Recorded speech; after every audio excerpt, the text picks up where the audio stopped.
Gracias a todos y a todas. Es un placer estar aquí en el Congreso y la idea es presentar un poco cuál es la situación del personal sanitario en la región de Europa, en Europa y también un poco desde una perspectiva europea ver cómo está la situación en España. Y me gustaría empezar porque como hace 40 años de la Ley General de Sanidad, me gustaría empezar pues bueno, congratulándonos entre nosotros por los buenos resultados del sistema de salud español en los últimos 40 años. Y por dar algunos indicadores, lo que vemos es que en cuanto a necesidades médicas no atendidas, España está mejor que la media europea considerablemente, y también en términos de equidad. También tenemos una de las tasas más bajas de mortalidad evitable y tratable dentro de la Unión Europea, estando en los países de la Unión Europea que menos tasas tiene, y también en hospitalizaciones evitables. Entonces, como digo, yo creo que en estos 40 años se han conseguido grandes logros del sistema de salud en realmente desempeñar. Y una parte importante de este desempeño creo que son los profesionales y sanitarios que han jugado un papel fundamental con una buena formación, con una buena motivación y realmente con un commitment importante. A veces me sé palabras en inglés, lo siento, pero con un compromiso importante. Y creo que el personal sanitario es fundamental porque, como sabemos, hay una correlación directa entre el personal sanitario y los resultados en salud y cada vez esta evidencia va a más. Luego, yo creo que es fundamental que tengamos en cuenta el personal sanitario de cara al futuro del Sistema Nacional de Salud y a nivel de Europa. Pero, por supuesto, estamos en una situación de cambio. Lo que estamos viendo es que hay nuevos retos, nuevas necesidades que están apareciendo a nivel de la población. Vemos que desde el 2024 la población de mayores de 65 años ha sobrepasado a la población menor de 15 años y cada vez esta población de 65 años va a seguir creciendo al mismo tiempo que va a seguir subiendo la población de mayor de 80 años. Esto va a suponer una mayor cronicidad, una mayor comorbilidad y una mayor presión en los sistemas sanitarios europeos, que añadido a las nuevas tecnologías, a la nueva geopolítica y el nuevo contexto europeo, va a hacer que las necesidades de los pacientes a nivel europeo cambien y que tengamos que adaptar los sistemas. Y como estamos viendo a nivel de Europa, no solo de España, pero a nivel de Europa, estamos viendo un incremento en las listas de espera, estamos viendo un incremento en la carga de trabajo de los profesionales y estamos viendo un descenso de la confianza de la población en los sistemas sanitarios a nivel europeo. Por lo tanto, necesitamos repensar cómo organizamos los sistemas sanitarios, los sistemas de salud, para responder a este cambio de necesidades de los pacientes, poniendo a las personas en el centro y cómo reorganizamos los servicios de salud para responder a esos cambios de necesidades. Y ahí es donde entra el personal sanitario, cómo el personal sanitario qué rol juega dentro de ese cambio de reorganización de servicios para responder a ese cambio de necesidades. Así es como lo vemos en la OMS, el personal sanitario alineado con los servicios, alineado con las necesidades de salud. Y al mismo tiempo lo que estamos viendo en Europa es que hay una crisis de personal sanitario a nivel europeo. Como dejamos claro en el informe que hicimos a finales del 2022, Health and Care Workforce in Europe, Time to Act. Y aquí realmente el informe capturó mucha atención en medios de comunicación, en todos los periódicos, porque la mayoría de países europeos está afrontando una situación de crisis de personal sanitario. Luego, el primer mensaje es, esto no pasa solo en España, esto está pasando en la mayoría de países europeos y creo que es importante que lo tengamos en cuenta. Incluso el The Guardian copió el título de nuestro press release, de la nota de prensa, que era una bomba de relojería por el tema del envejecimiento en la población. ¿Y qué es lo que vemos? Paradójicamente uno pensaría, ¿tenemos menos personal sanitario que nunca? Pues no, tenemos más que nunca. En los últimos 10 años ha habido un incremento del 20% en la densidad de médicos, número de médicos por 10.000 habitantes. Ha habido un incremento del 20% en la mayoría de países y en España también, un 22% de incremento, y España está por encima de la media de la densidad europea de médicos a nivel de Europa. Además, es importante ir más con el detalle, con la lupa, para ver qué es lo que pasa dentro del colectivo médico. Y lo que vemos es que los médicos y las médicos de familia a nivel europeo, en 12 países ha habido una disminución de esa densidad de médicos de familia. En España no ha sido el caso, pero sí en muchos países europeos y por eso tenemos un foco en ese sentido. También vemos que ha habido un incremento del 37% en la formación de médicos en los últimos 10 años. Luego, no es un problema de formación simplemente, también se siguen formando más médicos y España también ha incrementado en los últimos 10 años la formación de médicos, aunque estamos un pelín por debajo de la media europea en cuanto a graduados por 100.000 estudiantes graduados de medicina por 100.000 personas. Cuando miramos a enfermería, tenemos una situación similar, un incremento del 8% en la densidad de enfermeras a nivel europeo y aquí en España sí que ha habido un incremento, pero estamos por debajo de la media europea, incluso cuando sumamos las profesionales de enfermería con las TCAEs, aún así estamos por debajo de la media europea. Entonces, la foto sería un poco que España tenemos una densidad alta de médicos con una densidad por debajo de la media europea en cuanto a enfermería. Es un poco la foto aquí con todos los países. Total, que como podéis ver o pueden ver, tenemos más personal sanitario que nunca en España y en Europa está pasando exactamente lo mismo. Y la región de Europa es la región con mayor personal sanitario a nivel global de la OMS. Entonces, la pregunta es por qué hay una crisis de personal sanitario, por qué hay un déficit de personal sanitario en la mayoría de países europeos. Y esto es lo que voy a tratar de responder con estos dos círculos. El primero es en azul, que es la disponibilidad, la oferta de personal sanitario, y en el otro lado tendremos la demanda. En cuanto a la oferta, hay 5 factores que están empujando hacia abajo, incrementando el déficit de personal. En primer lugar es el envejecimiento de los profesionales sanitarios. Y lo que vemos es que de media un 30% de los médicos a nivel europeo tiene más de 55 años.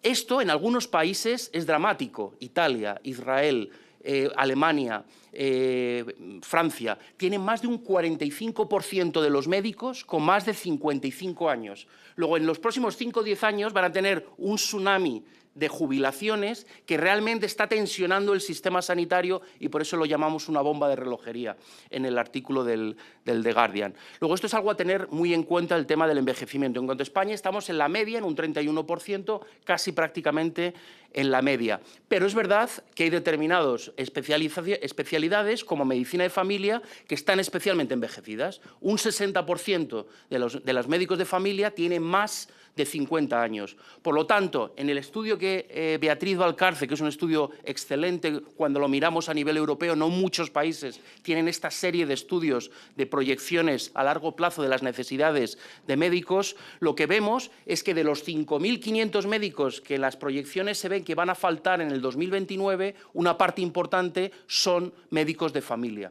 Luego es importante tener esto en cuenta a la hora de planificar y a la hora de tomar medidas, como en muchos casos se están tomando. El lado positivo, que va a haber una rejuvenecización importante de la medicina de familia en España. Y creo que esto es una oportunidad de traer nuevas ideas, nuevas formas de hacer las cosas, que yo creo que es interesante. Enfermería, tenemos una población mucho más joven, un 18% más de 55 años. Pero si no planificamos por adelantado, podemos tener la misma situación que muchos países están teniendo ahora mismo en Europa. Luego, la planificación es fundamental en personal sanitario. Un segundo factor que tira para abajo sería las muertes durante el COVID, no grandes cuantitativamente, pero sí muy importante desde un punto de vista de salud mental de los profesionales y todos hemos vivido lo que los profesionales pasaron durante el COVID. El tercer factor sería la migración y esto depende mucho del país.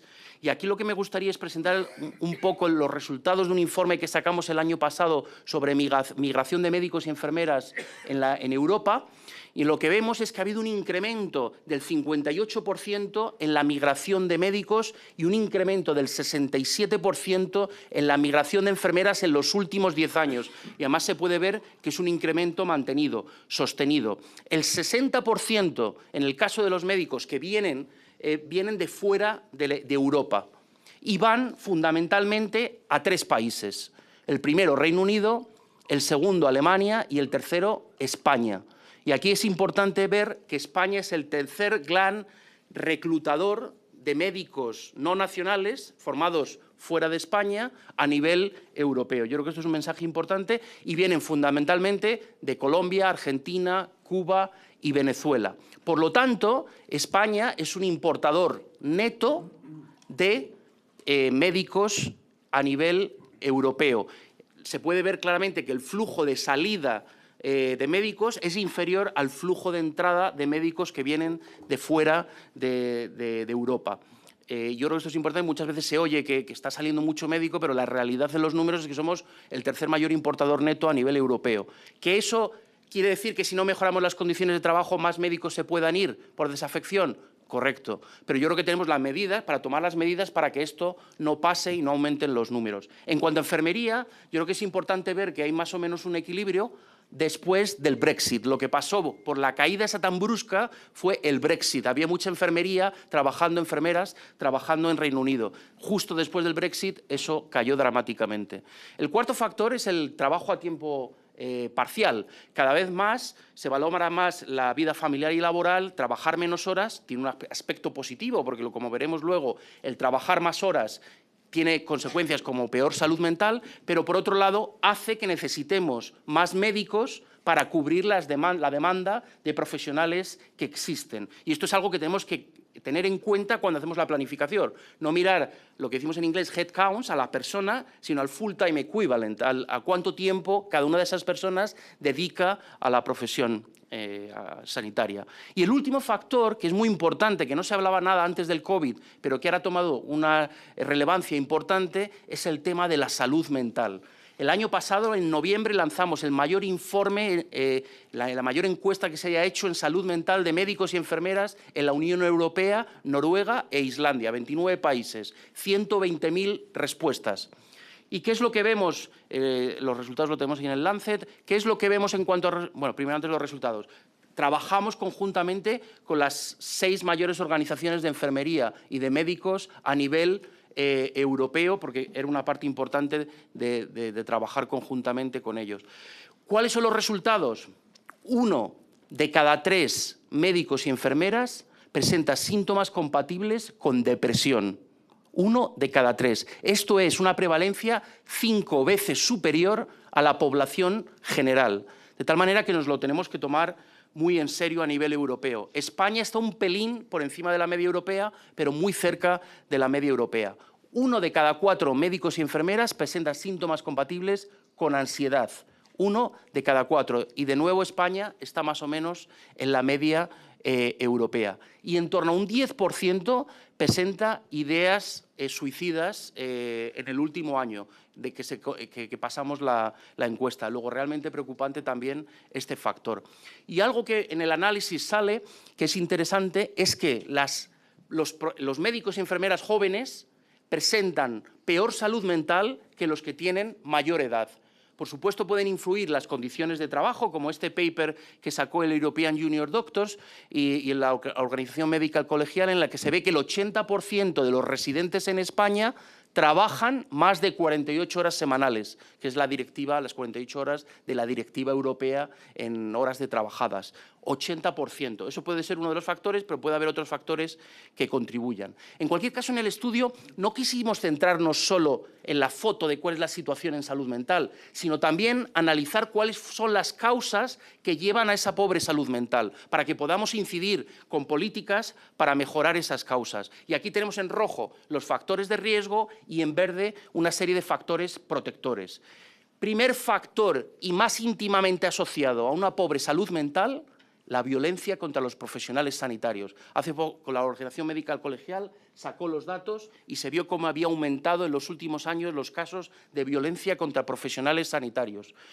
1 de cada 3 médicos y enfermeras a nivel europeo ha estado expuesto en el último año a bullying o amenazas violentas y 10% a violencia física o acoso sexual. Luego, esto es algo que hay que tener muy claro, la tolerancia cero a la violencia. Segundo, horas trabajadas. 1 de cada 4 médicos trabaja más de 50 horas semanales a nivel de Europa. Y lo más importante para mí es este gráfico, la correlación directa entre el número de horas trabajadas y ansiedad y depresión. Aquí solo muestro depresión, pero es ansiedad también. A mayor número de horas trabajadas, mayor ansiedad. A mayor número de horas trabajadas, mayor depresión. Y no es lo mismo trabajar de 61 a 70 horas, que tienes una prevalencia de depresión del 38%, que trabajar de 31 a 40, que tienes un 25%. Lo realmente importante, y algo que incidimos en el informe, es mejorar las condiciones de trabajo como algo fundamental para mejorar la salud mental y para mejorar la retención de los profesionales, para mejorar la fidelización del talento. Guardias frecuentes, un 34% de los médicos y un 39% de las enfermeras hacen una o más guardias semanales, también directamente asociado a peor salud mental. Otro ámbito que tenemos que intentar mejorar las condiciones a nivel europeo. Contratos temporales, 1 de cada 4 médicos y enfermeras tiene contratos temporales y esto también está asociado a una peor salud mental. ¿Y cuáles son los factores protectores? La gestión, muy importante. Vemos que aquellos profesionales que sienten que nunca son escuchados, que nunca son por sus supervisores o managers, lo que vemos es que tienen una prevalencia 2,5 veces superior que aquellos que sí que se sienten apoyados, que sienten que hay una buena gestión en el centro. Luego, muy importante, la gestión y la autonomía. Aquellos profesionales que sienten que tienen mayor autonomía, mayor control sobre su trabajo, presentan mejor salud mental también. Luego, de cara a repensar el sistema, yo creo que estos son parámetros importantes. Y luego, todo esto importa porque al final los médicos y enfermeras que reportan mayor problemas de salud mental también tienen más probabilidades de dejar el puesto de trabajo. Y en una situación en la que necesitamos a todos y a todos los profesionales sanitarios, por el incremento tan alto que estamos teniendo en la demanda, como mencionaré ahora, no podemos permitirnos perder a profesionales con muchos años de formación, con gran experiencia. Por eso es tan importante que trabajemos en mejorar las condiciones de trabajo. Y en último lugar, en esta parte de salud mental me gustaría pasar un mensaje positivo, y es que 2 de cada 3 médicos y enfermeras encuentran sentido y satisfacción en su profesión. Hay una motivación intrínseca muy grande. Entonces, yo creo que tenemos la responsabilidad de realmente proveer las condiciones de trabajo adecuadas para que los profesionales puedan realmente desarrollar esa motivación intrínseca que al final es un win-win para todos, para el profesional, para el sistema y para la sociedad. Yo creo que esto es algo importante. Entonces, por este lado tenemos la oferta y por el otro lado lo que tenemos es la demanda. Y lo que estamos viendo, como decía antes, con el envejecimiento, las enfermedades crónicas y todo, lo que estamos viendo es que el incremento de la demanda está creciendo a un ritmo superior que ese incremento de la oferta. Y eso es lo que está generando ese gap, está generando ese déficit de personal sanitario. Y esto lo estamos viendo en toda Europa, el incremento de la demanda de servicios sanitarios. Y por eso las soluciones no pueden venir solo del lado de la formación. Creo que tenemos que poner mucho énfasis en la demanda, en cómo repensamos los sistemas, como mencionaré posteriormente. Fuimos a la declaración de Bucarest, donde estuvimos a los 53 países de la región para realmente posicionar el tema de personal sanitario como un elemento central. Y después fuimos a Astana, en Kazajstán, los 53 países de la región, desarrollamos conjuntamente un marco de acción para mejorar la situación del personal sanitario en Europa. Y aquí teníamos en la misma sala a Rusia y a Ucrania, a Armenia y a Azerbaiyán. Y las negociaciones no fueron fáciles, duraron mucho tiempo, pero al final conseguimos poner el tema de personal sanitario como algo central, importante para todos los países europeos y conseguimos llegar a un acuerdo entre Rusia y entre Ucrania.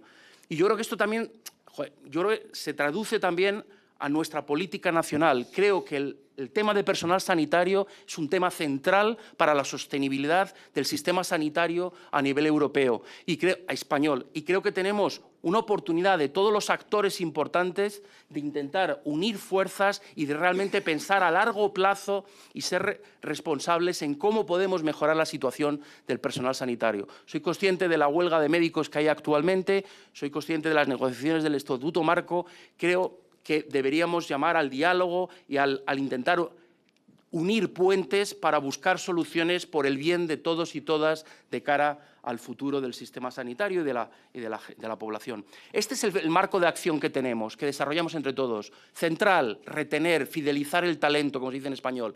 Segundo, optimizar el desempeño de los profesionales. Tercero, la formación. Cuarto, la planificación. Quinto, cómo invertimos más y mejor.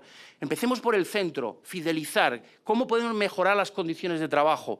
Aquí yo creo que tenemos que hablar de las horas de trabajo, como hemos dicho antes, de la temporalidad. Tenemos que hablar de la conciliación de la vida familiar y laboral. Las nuevas generaciones cada vez valoran esto más y tenemos que tenerlo muy en cuenta. Tenemos que contar cómo mejorar la salud mental, como decía anteriormente. Tenemos que mirar a las zonas de difícil cobertura. Es decir, hay una serie, no voy a ir en detalle porque no hay tiempo, pero creo que este es un pilar central para conseguir mantener el personal sanitario en el sistema, porque no nos podemos permitir que se nos siga yendo gente, se nos siga gente muy formada del sistema. Lo pusimos en este British Medical Journal también, poniendo el centro en retener, en inglés que se dice. Los salarios es otro elemento, no es un elemento central, pero también cuenta. En este estudio de los European Salary Doctors, lo que se ve es que España más o menos estamos en la media en médicos a nivel medio en cuanto a años de experiencia, pero en los junior doctors estamos muy en la parte baja, en los profesionales jóvenes, ¿vale? No voy a entrar muy... Esto me lo voy a saltar porque no sé que voy con tiempo, Agustín, me muevo. El segundo pilar es la optimización, y para mí esto es fundamental, porque la retención es más en el corto plazo, pero la optimización estamos mirando más en el medio y largo plazo. Y aquí hay tres elementos, yo creo, fundamentales. El primero, cómo reorganizamos los servicios de salud, cómo le damos una vuelta, cómo cambiamos el paradigma para responder a esas necesidades cambiantes que estábamos mencionando anteriormente de las poblaciones y de los pacientes. Ese es el primero, cómo reducimos la burocracia, cómo reducimos actividades que no añaden ningún valor, sino que es un gasto sin añadir valor, incluso trae prejuicio. Cómo integramos la parte social y la parte sanitaria, si cada vez tenemos población más envejecida, cómo unimos los dos mundos, cómo integramos verticalmente hospitalaria, primaria y atención de long-term care, de cuidados. Yo creo que esto hay un margen muy grande de mejora. Vamos a hacer una conferencia mundial en Dublín en febrero, específicamente en esto. Hicimos una llamada para case studies y recibimos más de 150 case studies en Europa y a nivel mundial de ejemplos concretos de cómo se puede mejorar el personal sanitario reorganizando los servicios de salud. Bueno, voy a moverme rápido, voy a saltar. Segundo elemento sería la reorganización, el skill mix que decimos en inglés, los equipos, cómo conseguimos trabajar mejor en equipos de profesionales en los que hay una interacción que es importante y a veces una expansión de roles en determinadas profesiones, en enfermería, en farmacéuticos, en administrativos, en trabajadores sociales, que son importantes también para optimizar el personal sanitario que tenemos. Y en tercer lugar, cómo utilizamos la salud digital y la inteligencia artificial como un complemento para los profesionales y no como una sustitución, sino como una ayuda. Y aquí creo que es importante contar con los profesionales en el diseño de esas herramientas. Segundo, importante evaluar esas nuevas intervenciones, la efectividad y el coste-efectividad. Y tercero, creo que sería muy importante alinear esos sistemas con el propio sistema de salud. Formación ya he hablado, planificación ya he hablado más o menos de la importancia de los datos y de mirar a largo plazo y la inversión. Hicimos una conferencia nacional en el 2024 en el Ministerio con todo tipo de actores sobre personal sanitario y creo que hubo muchas ideas de cómo realmente se puede mejorar a nivel nacional por parte de las comunidades autónomas. Creo que hay un margen de acción importante para realmente mejorar también la situación del personal sanitario. Este paper lo hicimos en el 2023, este Lancet, y era con una representación de partidos políticos a nivel de España, de todos los colores, y nos sentamos a pensar cómo podría ser el futuro del Sistema Nacional de Salud. Y la parte de personal era una parte importante y, de nuevo, la idea de intentar unir puentes de diálogo y de responsabilidad de cara al futuro del sistema. Y como pusimos en este otro artículo del Lancet, es al final, a nivel de Europa, cómo podemos realmente movernos de una situación de crisis de personal sanitario a una situación realmente de éxito en el personal sanitario en la que los profesionales tienen las adecuadas condiciones, el sistema, los servicios están cambiando de tal forma que al final los profesionales puedan hacer lo que más les gusta, que es cuidar proveer servicios de calidad a sus pacientes para, al final, mejorar la salud de la población. Y acabo aquí. Y aquí ya es... Bueno, sí.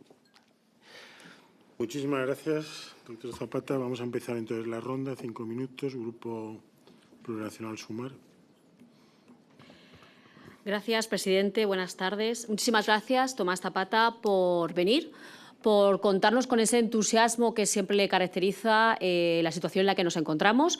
Nos da un poco de visión, porque aquí, si alguna vez ha oído en nuestra comisión o ha oído en el Congreso de los Diputados, siempre parece que todo va mal, y es verdad, hay cosas que van mal, pero también hay que poner en perspectiva, ¿no? Y la perspectiva europea es que no estamos tan mal, eso no es consuelo, lo que queda claro es que hay lugares donde se puede mejorar, hay temas donde se puede mejorar, y aquí usted ha dado bastantes pinceladas de por dónde se debería encaminar. A mí me ha llamado la atención porque muchas de las discusiones que siempre tratamos aquí es que los médicos se van.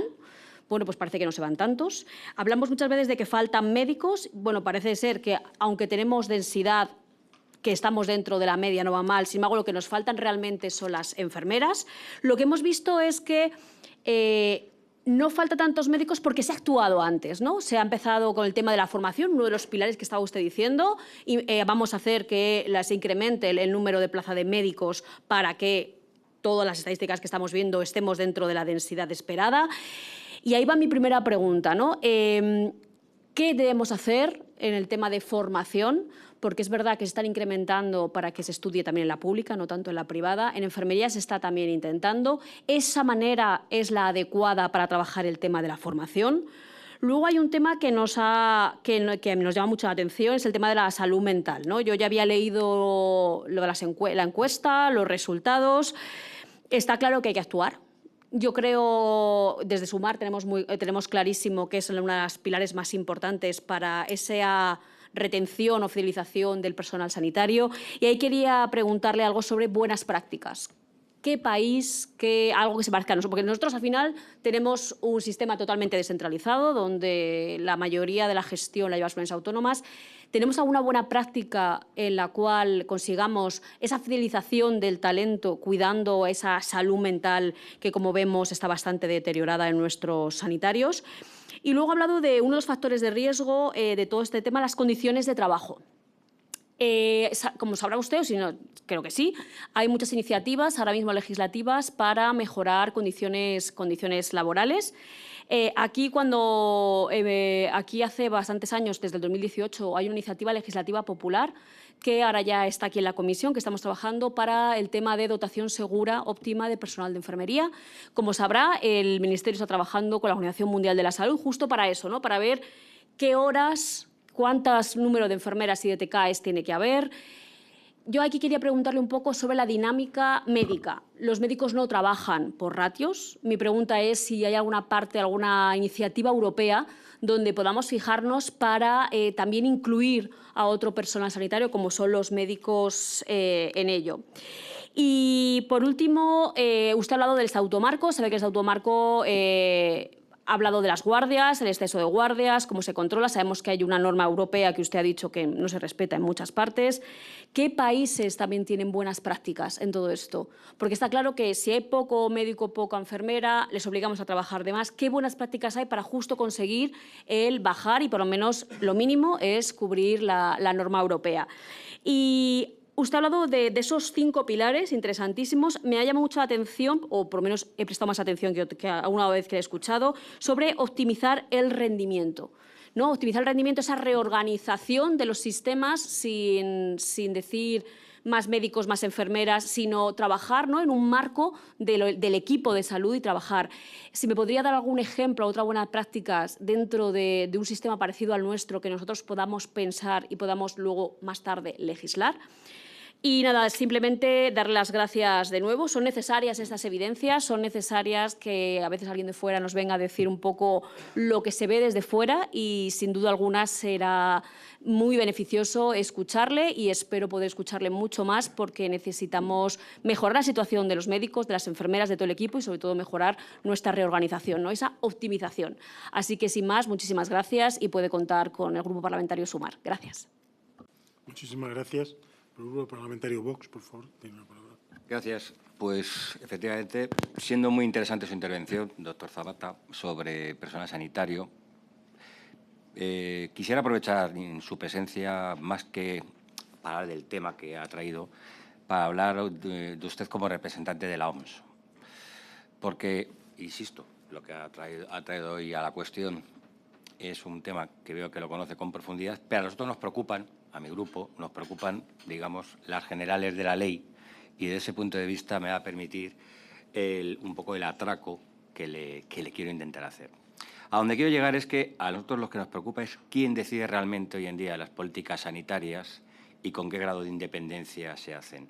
Porque al final algunos pensamos que la Organización Mundial de la Salud ya no actúa únicamente como un organismo técnico de coordinación, que es lo que creemos que debería ser, sino que en los últimos años está evolucionando a ser un actor con capacidad creciente para influir, para orientar, incluso para condicionar decisiones que corresponden a los Estados soberanos. Y respecto a España, pues evidentemente participamos en este organismo, pero no podemos ignorar que el funcionamiento de este organismo, insisto, hoy por hoy está condicionado por el modelo de financiación que tiene y por los equilibrios de poder internacionales que desgraciadamente estamos padeciendo.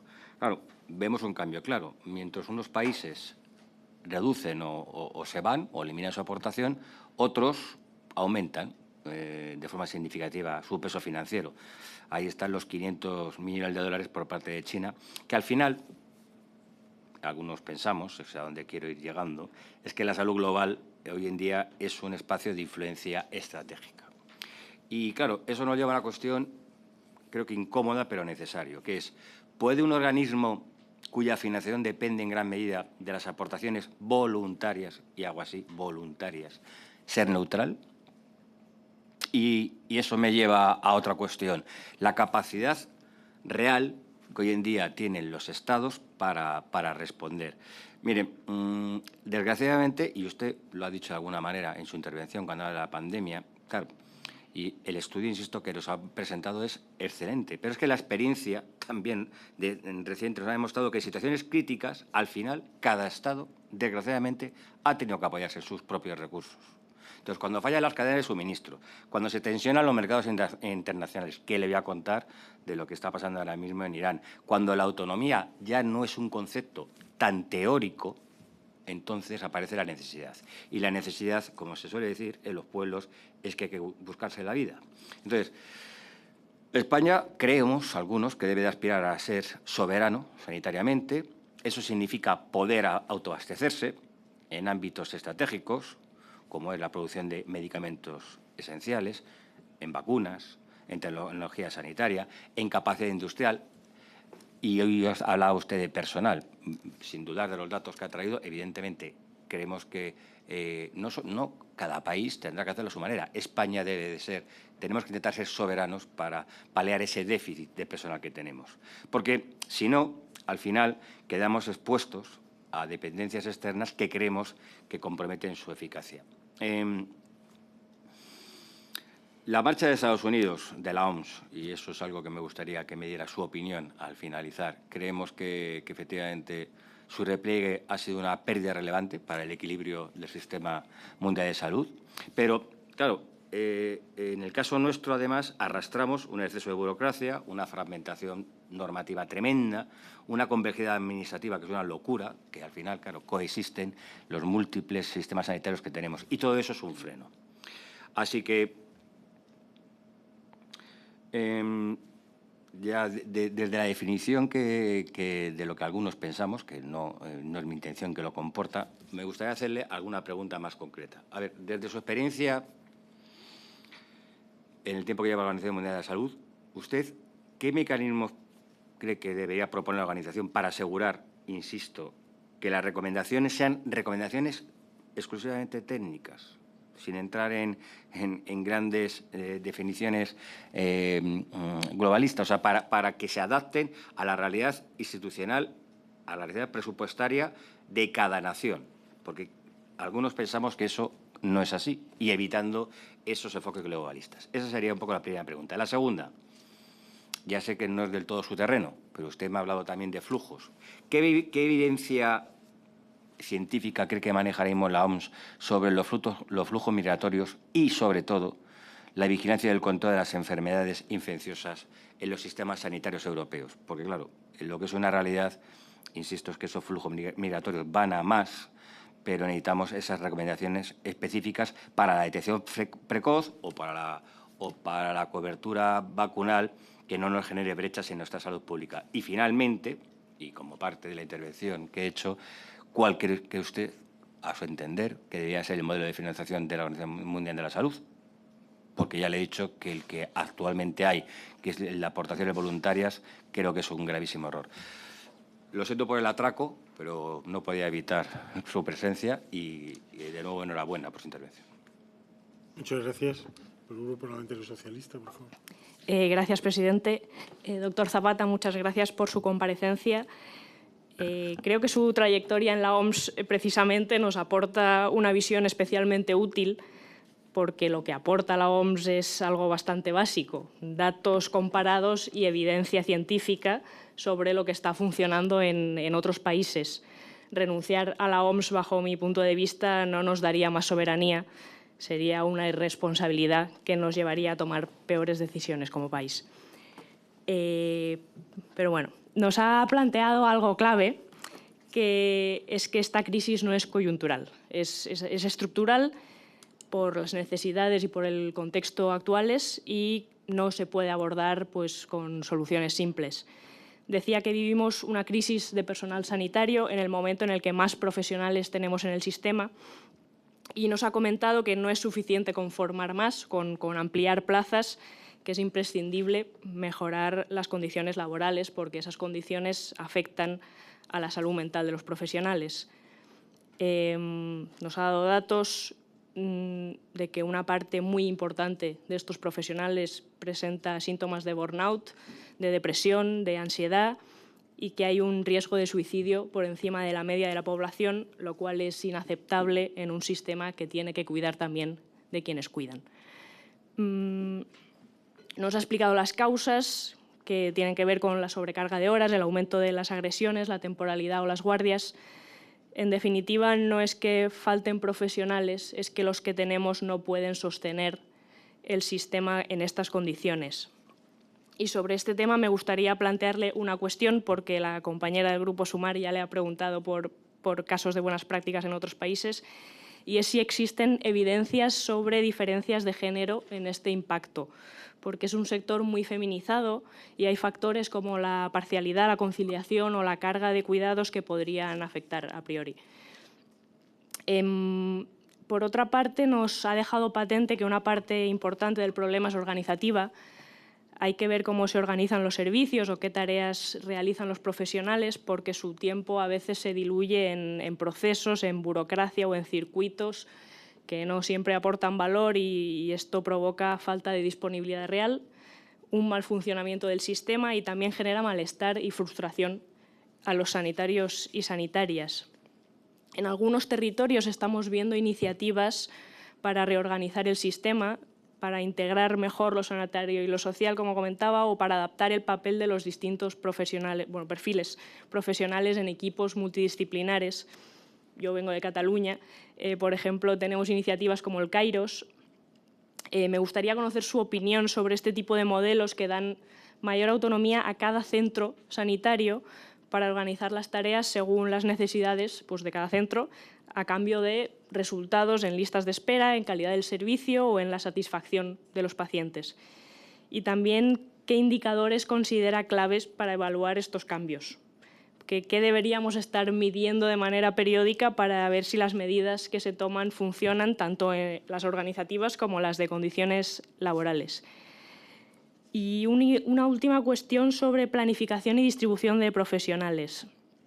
Bueno, un par, porque primero, ¿cómo se pueden diseñar las políticas de distribución para que no compitan entre territorios, sino que funcione de manera coordinada a nivel del sistema? Y segundo, ha comentado que somos un país importador de profesionales y le quería preguntar sobre la homologación de especialidades, si hay experiencias a nivel internacional de agilizar estos procesos con la garantía de calidad e integración en el sistema que estamos buscando. Y nada más, agradecerle de nuevo su comparecencia y vamos a recopilar los informes que había por ahí que no teníamos en el radar y los estudiaremos. Muchas gracias. Muchísimas gracias. Por el Grupo Parlamentario Popular, por favor. Gracias, presidente. Quiero comenzar agradeciéndole al señor Zapata su presencia hoy en esta comisión. Su comparecencia es especialmente relevante porque nos permite abordar uno de los grandes retos de nuestro Estado, que es el sistema sanitario. Pero es evidente que nuestro sistema sanitario atraviesa una situación de máxima tensión estructural, una tensión que no responde a un problema puntual, sino a una acumulación de carencia y también de errores.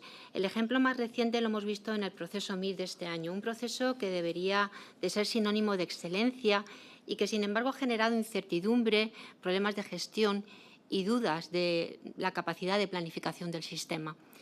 También lo vemos en atención primaria, que sigue siendo uno de los pilares más tensionados, con plazas que no se cubren, especialidades deficitarias y falta de planificación y financiación por parte del Ministerio, que termina afectando, sin duda, a la calidad asistencial de las comunidades autónomas.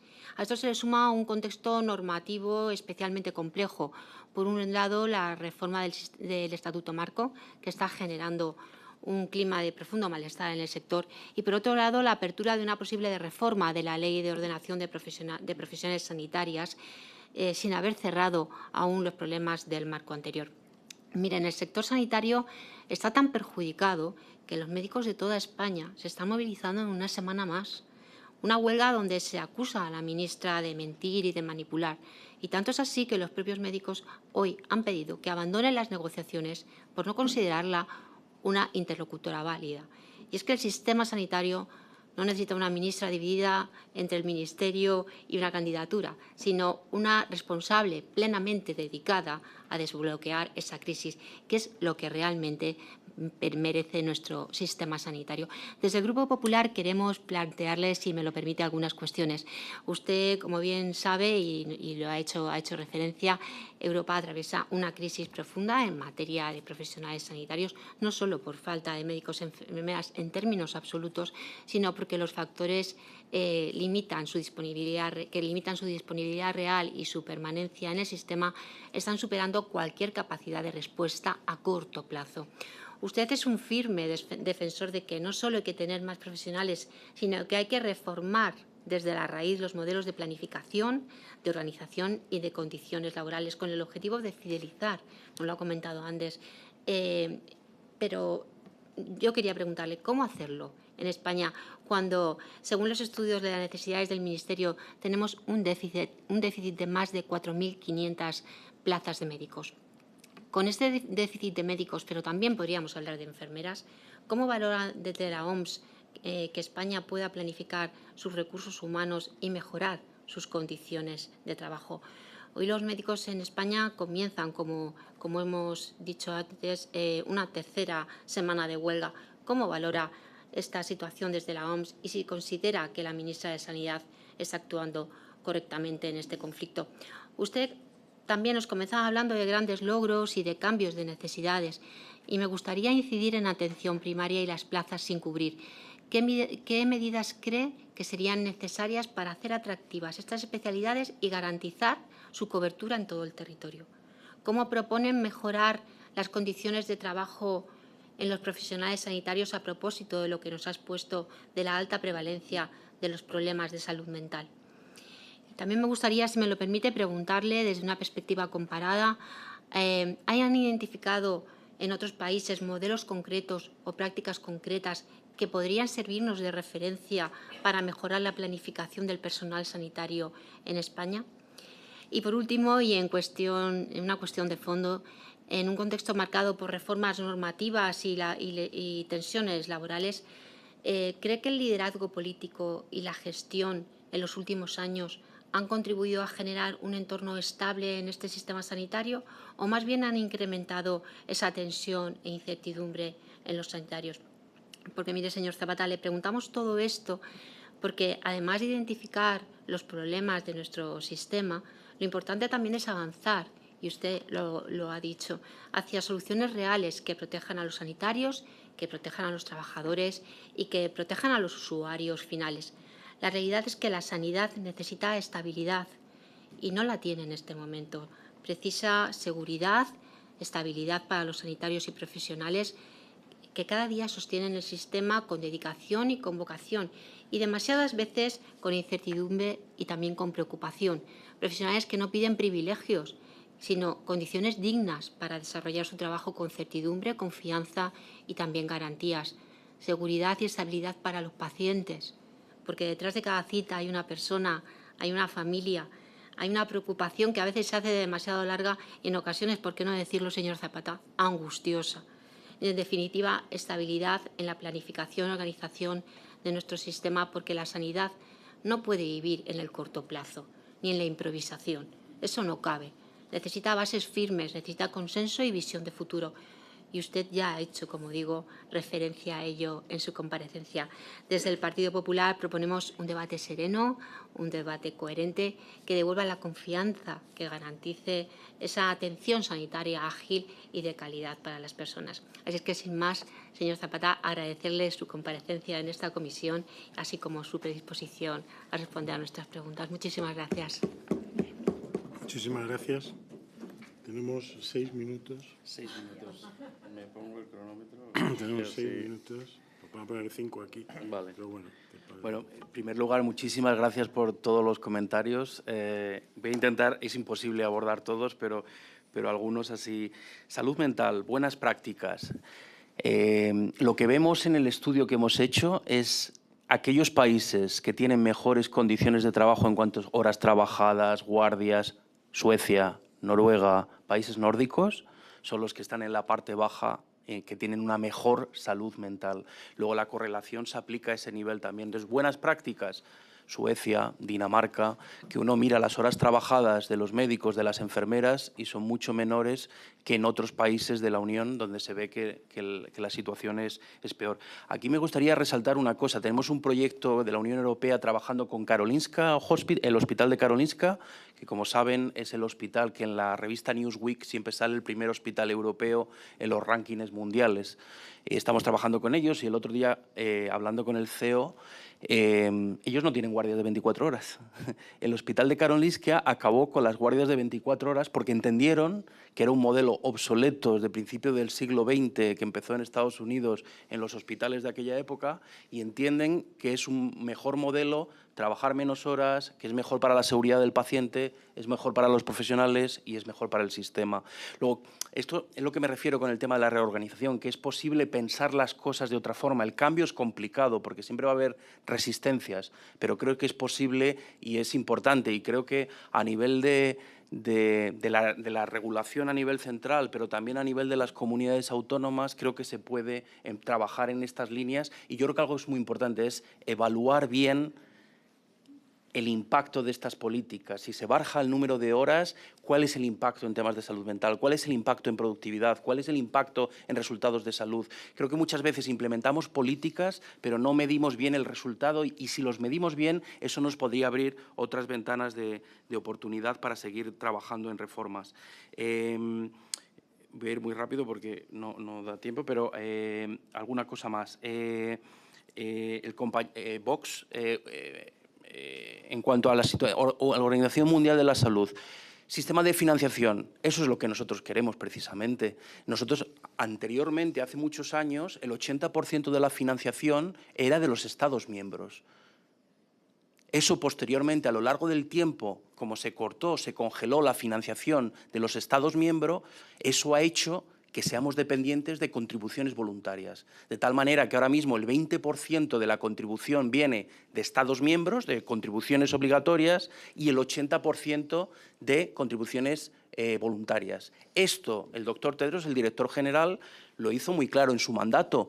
su objetivo era incrementar las contribuciones obligatorias para que la OMS pueda trabajar realmente en las necesidades de los países. Y esto es un objetivo y se ha acordado en la última Asamblea Mundial de que progresivamente se irá aumentando la financiación de los Estados miembros obligatoria. Yo creo que esto es importante. Y luego, una segunda cosa aquí que me gustaría recalcar es cómo nosotros trabajamos. Yo trabajo en 53 países. La semana pasada, hace 2 semanas estuve en Kirguistán, hace 4 semanas en Armenia, en Rumanía la semana pasada. Para nosotros, algo que es fundamental es siempre, lo primero, escuchar las necesidades y las prioridades del país. Nosotros no venimos con agendas de arriba abajo a imponer nada. Siempre lo que hacemos una cosa que llamamos Health Labor Market Analysis, que es entender cuál es la situación del personal sanitario en el país, y lo primero que hacemos es preguntarle al ministro, a la ministra del país y al equipo cuáles son tus 2 o 3 policy questions que quieren responder con este análisis. Y a partir de ahí trabajamos codo a codo en equipo con el equipo nacional en proveer esas respuestas como equipo para que respondan a las necesidades del país. Luego, no es que nosotros estemos imponiendo absolutamente nada, sino al revés, nos alineamos totalmente con el país y sus necesidades y sus prioridades. Y trabajamos en la mayoría de los países independientemente del color político. Es decir, estamos trabajando en Hungría, estamos trabajando en Rumanía, estamos trabajando en Suecia, estamos trabajando con Alemania, estamos trabajando con Irlanda, estamos trabajando con España.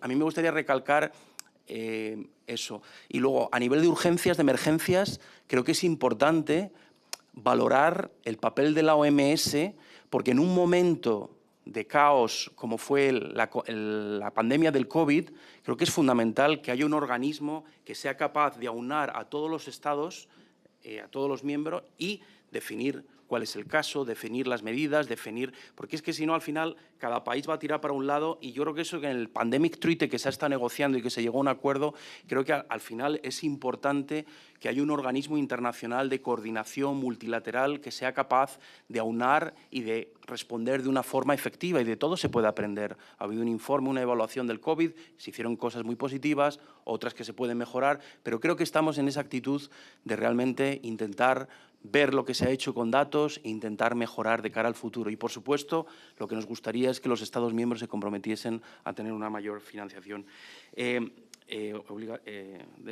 Sigo. Muchísimas gracias por la intervención. No he mencionado, pero siempre lo digo, cuidar a los que cuidan. Y muchas gracias por mencionarlo, porque es algo fundamental. Nos hemos olvidado que hay que cuidar a los profesionales, y yo creo que es fundamental, porque hemos asumido que podemos seguir exprimiendo el limón y podemos seguir estirando y que no va a pasar nada. No, se está rompiendo. Es decir, si no nos lo tomamos en serio, al final la gente quiebra, que es lo que estamos viendo en esta encuesta de salud mental. Luego, cuidar a los que cuidan es un lema que hoy no lo he dicho, pero normalmente, o sea que muchísimas gracias por traerlo. Kairos, a mí me gusta. He estado con Manel del Castillo en varias ocasiones. Creo que es un modelo, creo que tenemos que ser atrevidos y atrevidas a probar nuevos modelos de gestión que estén bien evaluados. Creo que esto es fundamental, tener una buena línea de base, ver las intervenciones y evaluar cuáles son los resultados de esa intervención. Creo que el Kairos va hacia el profesionalismo, dar mayor autonomía a los profesionales para la autogestión en atención primaria, que es un elemento fundamental, y creo que todo lo que sea innovación en ese sentido, en dar mayor autonomía a los profesionales, y lo hemos visto, que funciona como mejorar también la salud mental de los profesionales. Y luego sabemos que la atención primaria es una forma muy efectiva de mejorar los resultados en salud, de mejorar la equidad y de mejorar la eficiencia también. Luego creo que es un modelo muy interesante, y también se está trabajando, yo creo, en la integración vertical. Kairos es la parte de atención primaria, pero también se está trabajando cómo podemos traer. Tenemos que acabar con los silos de hospitalaria, primaria, cuidados. ¿Cómo podemos traer todo esto? Y alineo con la pregunta, ¿cómo medimos resultados? Que era la otra pregunta. Tenemos que acabar con, yo creo, con esta manera de medir los resultados en cuanto a actividad. Número de consultas, número de pacientes, número de No. El dinero es limitado, la sociedad está poniendo un trust, una confianza en el sistema y en nosotros. ¿Cómo medimos resultados de salud de tal manera que sabemos que lo que estamos haciendo en los sistemas aporta y añade valor. Y aquí creo que tenemos que poner al paciente en el centro y alinear los sistemas. Al final, si un paciente... Mira, ayer estaba en Rumanía la semana pasada... Sí, me cago, ya voy, perdón. Vale. Entonces, Rumanía, me decía, Leuven University, también, una de las grandes de Europa, el hospital, me decían, hicimos un estudio, ¿sabes cuántos profesionales vieron a un paciente cardiológico con infarto de miocardio? 120 profesionales en el proceso, desde que es diagnosticado, todo el proceso de tratamiento, rehabilitación, casa, 120 profesionales. Ahí necesitamos ver resultados en salud, necesitamos el trabajo en equipo, necesitamos ver la multidisciplinaridad. Creo que es algo muy importante en lugar de ya medir actividad.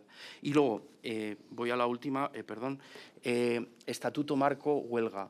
Creo que necesitamos realmente, como decía, diálogo sosegado, necesitamos traer a las partes, necesitamos buena voluntad y responsabilidad de todos los actores involucrados, porque creo que esto solo va en perjuicio de los profesionales, del sistema y de los pacientes que ya...